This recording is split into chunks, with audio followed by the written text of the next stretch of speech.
Hi, week 7 here, and it's been quite a week. All of the news this last week was just incredible. Never witnessed anything quite like that before. And big congratulations goes out to Leon, our course mate, who was very involved in the planning and the logistics and all the implementation of the recent funeral here in Riverside. And my heart just goes out to the families involved, and this just has been unprecedented. I've never seen anything play out the way it did. And there were a lot of public relations practice and kind of theories in effect through this. There were public information clerks from the county of San Bernardino delivering messages, some better than others at delivering to the media.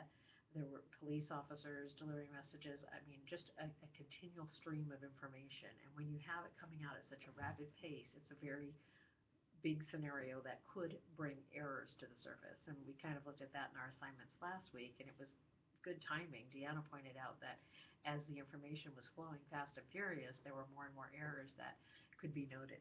So in communication in an issues management, crisis management situation takes on a whole other realm than it does when you have the careful time to think things out.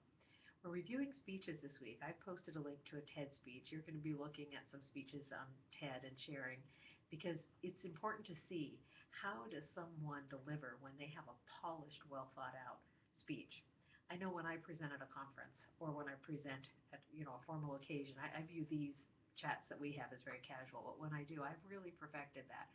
I know what I'm going to say, and although I'm not reading note cards, my outline is there, and I know the points I need to hit, and it's been practiced, and I'm sure the same goes for you.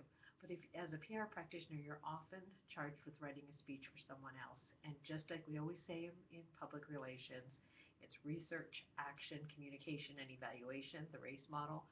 When you are writing a speech for someone else, you need to research, you need to know the audiences you'll be delivering to, then you need to plan this out and practice it, and then have the person who will deliver the speech practice it, get feedback, and evaluate, revise it, and then come up with your final version.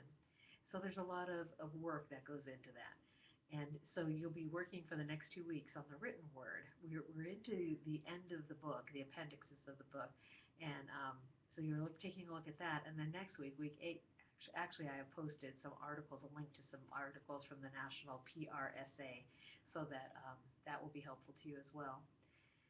As we move into week 8, I have allowed grace at different times during the term, but week 8, all my grading is due that Monday morning. So the cutoff is midnight, Sunday night. So that's coming up in the next week. It has really been a pleasure to have you all in this class too, I just might say.